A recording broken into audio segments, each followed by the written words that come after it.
Alright folks, this is the old Gibson Hummingbird that you've watched, most of you watched the whole series on the guitar. This is the last time we see it right here, the absolute last time. I told you a long time ago, all through this series I've been telling you all, that I was going to do a before and after, okay? So when the guitar first got here, it's been a month, 2 or 3 months ago when it came here. Because we had to wait on that pick guard for almost 2 months. Anyways, I told you I was going to have a video of this guitar, and when it came, the day it came here, I got it right out of the case, looked at it. I think I had that on video. Yeah, I'm sure I unboxed it, took it out of the case, showed it to y'all right here. And I don't know if it was the same day or the next day I made a video of just me playing some chords and trying to play some. I suck so bad, man, right now playing acoustics anyway. But anyways, I tried to play it for y'all and make some chords and stuff. And the strings look pretty good on it. I don't know how long they've been on there, but you know, it wasn't that bad really. Alright. What I've done to this guitar sound-wise since then was we put a plate mate in it, remember that? The nut action was way, way high, so we lowered the nut action, lowered the entire overall action.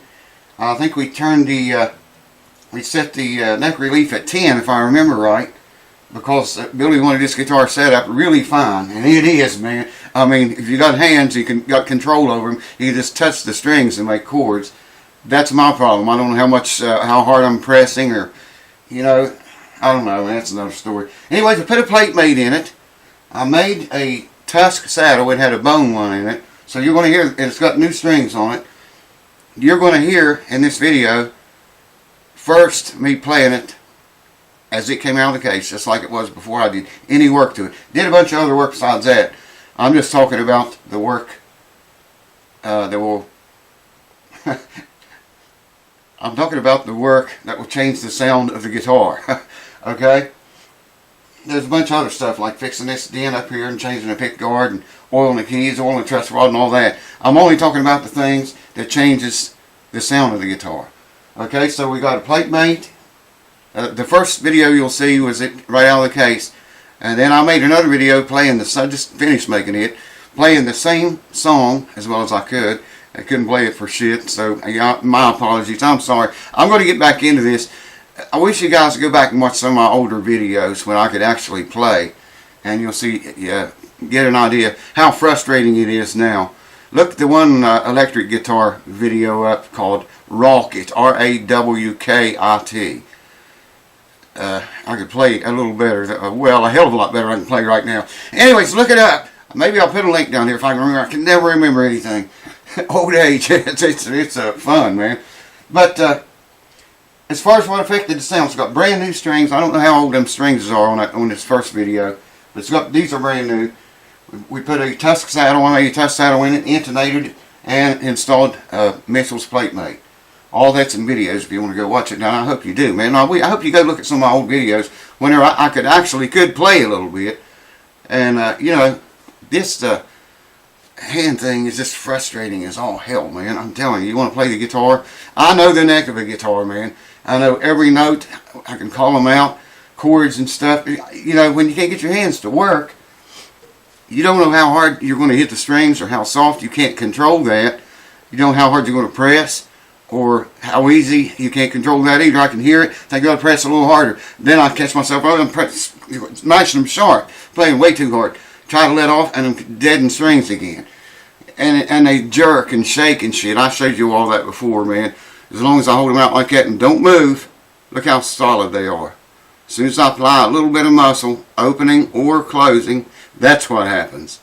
And you have no control over that. I'm going to get to a pair of those gloves that some of you guys was telling me about. I've seen some videos of people wearing some kind of gloves, had vocalists singing, they had some kind of gloves on, and they swore up and down that it helped. Well, I'm going to have to do that, I guess, if I want to play any more guitar. Electric guitar I can play because I'm getting back into just barely touching the thing, you know. Then when I pick up an acoustic with heavier, bigger strings on it, and the action higher, I have no control over it. Anyways, thank you guys for watching. Here comes the videos. Like I said, I'll put in the screen before the work and after work or something like that as each song I attempted to play. I don't know, man. We'll get through it or not. Cheers. Thanks for watching. And thanks for sticking along with me throughout this entire series of hummingbird videos. Stay tuned.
I think I hit this corner. This one.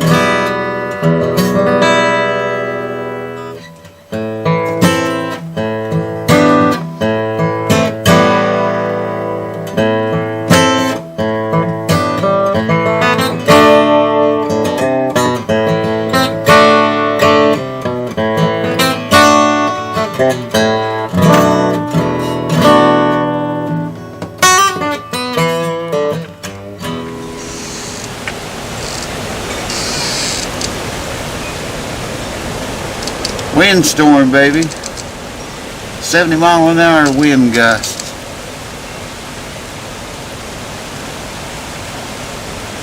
Well, it slacks down. Every time I open the door to try to video it, it slacks down. And we're getting the 70-mile-an-hour winds tonight. Hold on.